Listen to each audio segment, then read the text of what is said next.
Bună seara și bine v-am regăsit astăzi. Este ziua cea mare, uitați-mi aici. Am ieșit în divizia 1.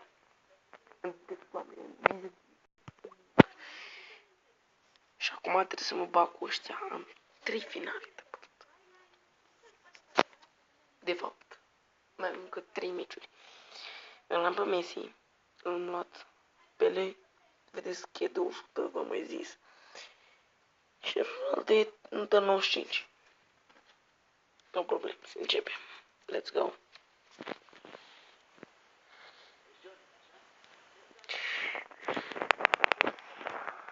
Așa.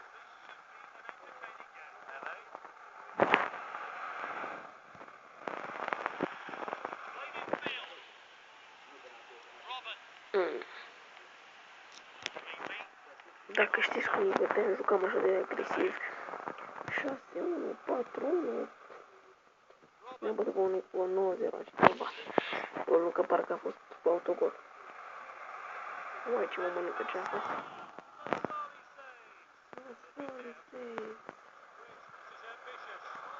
Da, mă, bravo, ai tras de toți bani.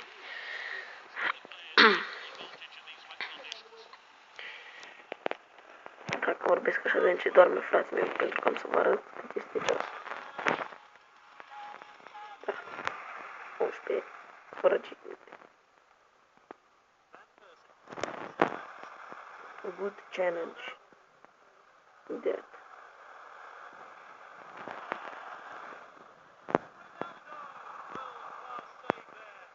Iată, mă.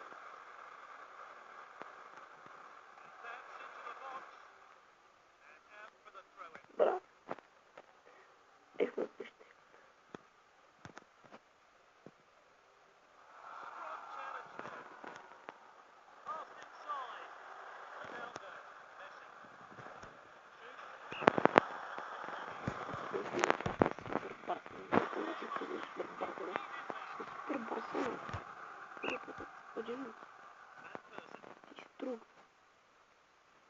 Nu vedeți.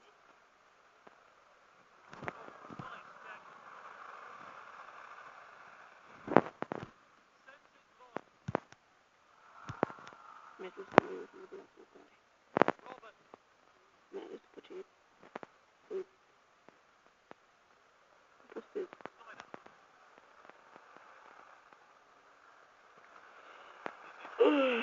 E somn.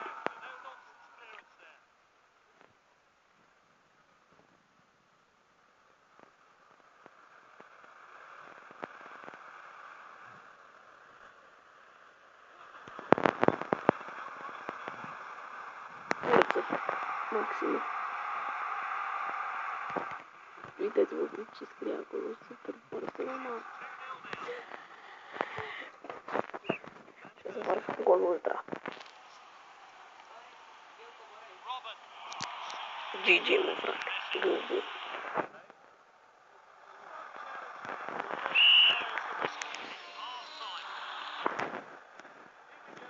Am și autogoluri.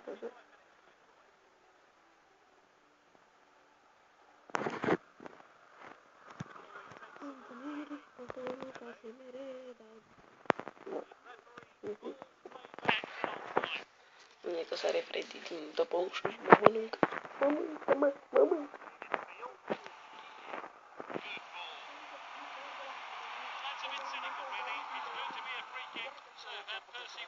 Trece ca prostul acolo.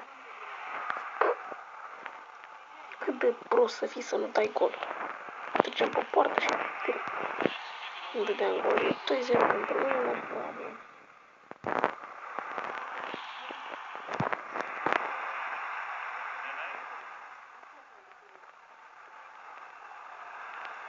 Pele.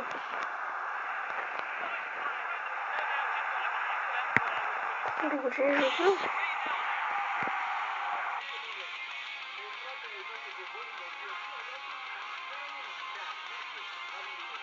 Netherlands.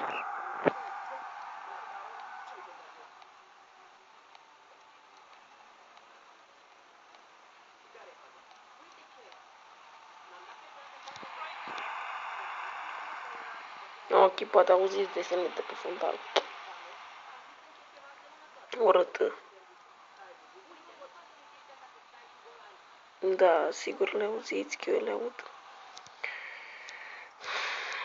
Abia o să încerc să vorbesc mai mult. Ok. Oh, Ronaldo și gol. Nu știu ce goluri.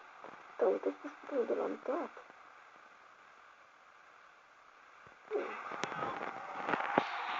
Finăm în 5 minute.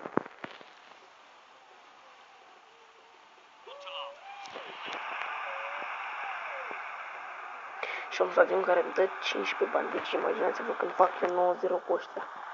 Sau 10-0, vă dați seama câți bani primesc. Cred că primesc 80 ceva.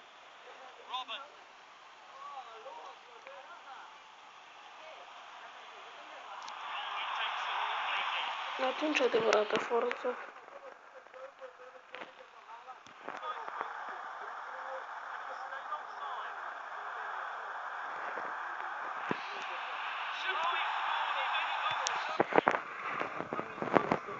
E incredibil, Pele 2 goluri de Messi un gol, Pele 2 și Ronaldo 2. Gata, first. Te-a zis, deci a zis că nu da? Semifinal Brazilia. Ia uite ce zărită nu are pe Neymar. Nu, Neymar e brazilian? Doare. Ok, bun, să un pic că vreau să mă iau la ceva, uite, vedeți?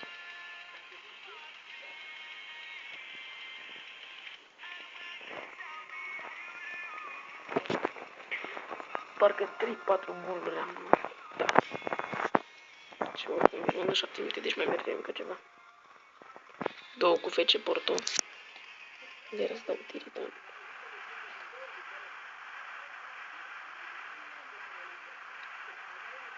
Asta a fost autogolul. Ca atunci, ca în meciul ăla cu Rubi Kazan. Primul safe. Nu era fort. Cât de înalt era portarul. Oricum o să vă uitați așa să vedeți cât de înalt era portarul. Eu l-am pe un băiat care l-are pe Maradona. Nu scuzați. Care l-are pe Maradona 100%, și una pe Pele 100%. Pe Messi 95, care nu mai era 93. Asta a fost frumos rău. Și parcă mai era și Ronaldo nu mai era 94, 95. Eu uite 90, când v-a zis stop. Asta a fost, cred că, în semifinal. De la dat așa o mare minunță. Cred că ăsta tot autogol a fost, sau am atins mingea. Eu cred că m-a atins de mingea, da, m-am atins de mingea. Și mi-a pus la gol.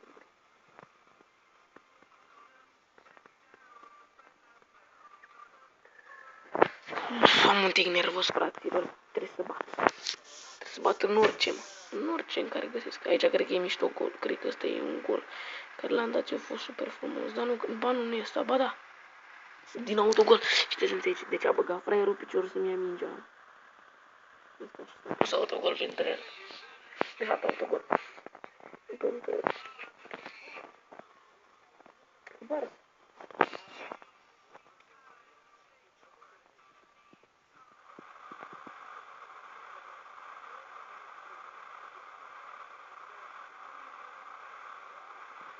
Am văzut că am trecut eu fraierul ăsta, uite.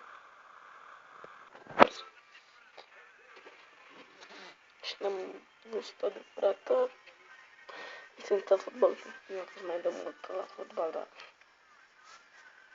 am avut un accident grav și echipa a renunțat la mine. Trebuie să renunțe la mine și asta e mișto rău. Ce v-am zis? Și echipa a trebuit să renunțe la mine. Da. Robert Lewandowski. Ia să vedem și pe ăsta. Sau pe ăsta vine moartea de morții lui.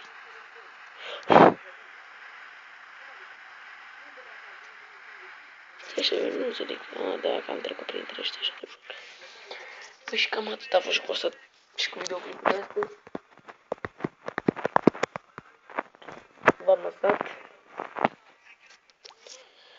Sper să-mi dați și mie un like și ne vedem data viitoare.